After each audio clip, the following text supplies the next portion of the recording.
నీ ప్రేమ ఎంత అని మేము వర్ణించలేము తండ్రి. కన్న తల్లిగా తండ్రిగా మమ్మల్ని ఆదరిస్తూ నడిపిస్తూ ఉన్నవాడిని. ఇదిగో ఎన్నోసార్లు నీకు దూరం అయిపోతూ ఉన్నా, ఎన్నోసార్లు నిన్ను విడిచి మేము తొలగిపోతూ ఉన్నా. కేవలం నీ ఉచితమైన ప్రేమ ద్వారా గొప్ప వాత్సల్యముతో మమ్మల్ని నీవు కౌగిలించుకుంటున్నందుకు నీకు వందనాలు. గొప్ప వాత్సల్యముతో మమ్మల్ని సమకూరుస్తున్నందుకై నీకు వందనాలు. ఇదిగో నిమిషం మాత్రం నేను విసర్జించి తిని గొప్ప వాత్సల్యముతో నిన్ను సమకూరుస్తూ ఉన్నానన్నా. అయ్యా, నీ వాత్సల్యత, నీ ప్రేమ, నీ కరుణ కటాక్షం కోపించుచునే మా మీద వాత్సల్యాన్ని చూపిస్తూ ఉన్నవాడివి నాయన. నీకు అసాధ్యమైనది, నీతో కానిది, నీ దగ్గర లేనిది అంటూ ఏది లేదు తండ్రి.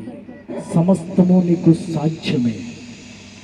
నీ ప్రేమలో మేము వెతికి, నీ కౌగిట్లో మేము ఆదరించబడి నిత్యము నీ సన్నిధిలో ఉన్న సంతోషాన్ని మేము అనుభవించినట్లు మీరు చేయండి.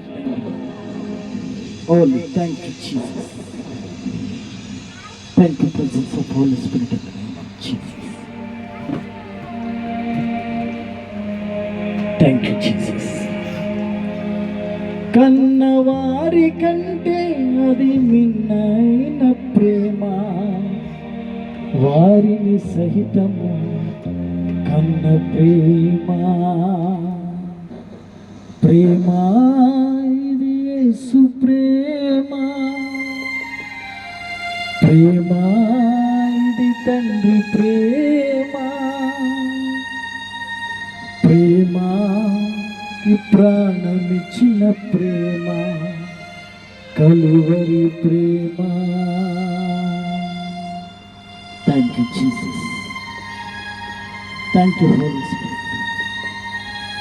ఒకవేళ ఇంతవరకు నీవు తల్లిదండ్రుల మాట వినకుండా తిరిగితే, ఎంతవరకు నీ తండ్రిని తల్లిని దూషించినట్లయితే, ఒక్కసారి నీ హృదయం మార్చుకుని, ఒక్కసారి నీ హృదయానికి, ఒక్కసారి నీ హృదయంలో నీవు ఆలోచించుకుని, నీ మనసు మార్చుకుని, ఒకవేళ నీ కన్నీళ్ళు వస్తే దేవుని సన్నిధిలో నీ కన్నీళ్ళని కుమ్మరించు. నీ హృదయం పగలాలి. ఈరోజు